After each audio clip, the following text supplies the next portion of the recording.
and I like this. I love what it says here. God say, behold, I will what? I will, not you will, not we will. God say, I will. See, the fact of difference in the life of every child of God is God. What God has determined. But God has purpose. What God is going to do. And he'll always bring us in, the council chambers to inform us. But it's already set forth. And all we have to do is trust that our shepherd is going to lead us to the pastures that are green. Am I right about it? I will stand before thee and upon the rock in Horeb. So see, this is where you go. And that's why you need the rock. And that's why you need the rod, I should say. You're going to this place. It still ain't going to look like the right thing to do. It's still not going to look like the right place to go. But regardless of what our eyes say, we're supposed to heed what? The voice of the Lord. Bible say what? He that has an ear, let him hear what said the Spirit. Am I right about it? God said, I will stand before thee upon the rock in Horeb, and thou shalt smite. Now see, there is an element of participation on our part. We got to walk. You understand what we're saying on this morning? Yeah. God can't walk for us. We have to learn to walk. Yeah, when you're training your child how to walk, all you can do is what? Guide. Let me get you up.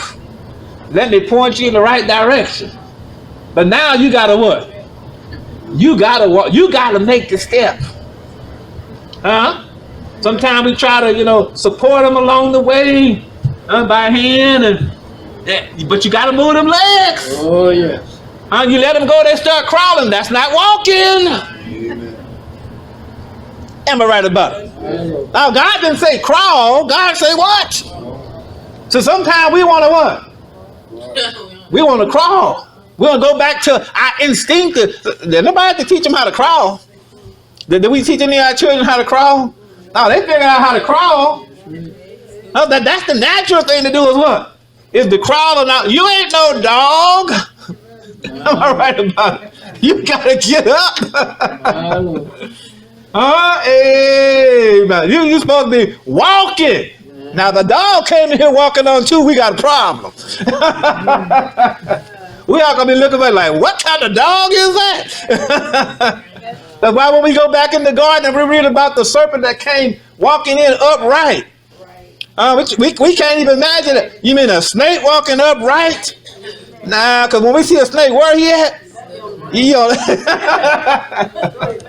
his belly. You don't come walking up. We can't even envision that. But see, part of the curse was that he would now what? Go on his belly. And so the only point of reference we got when it comes to the snake is that what? That's a crawling thing. We see him walking, we still gonna go like, what is that? Let me move on here. The Bible says, thou shalt what?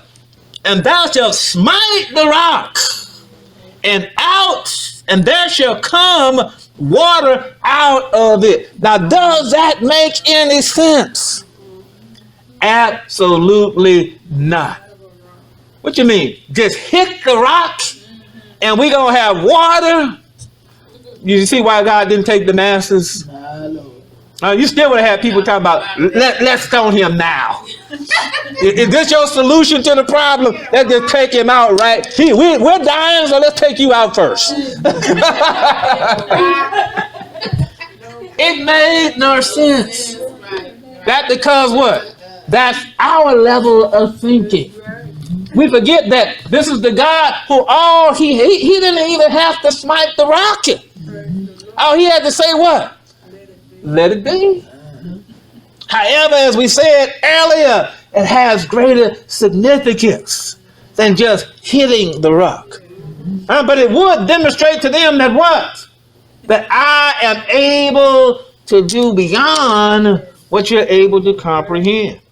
He said, and there shall come water out of it, that the people may drink. And we're not talking about a trickle.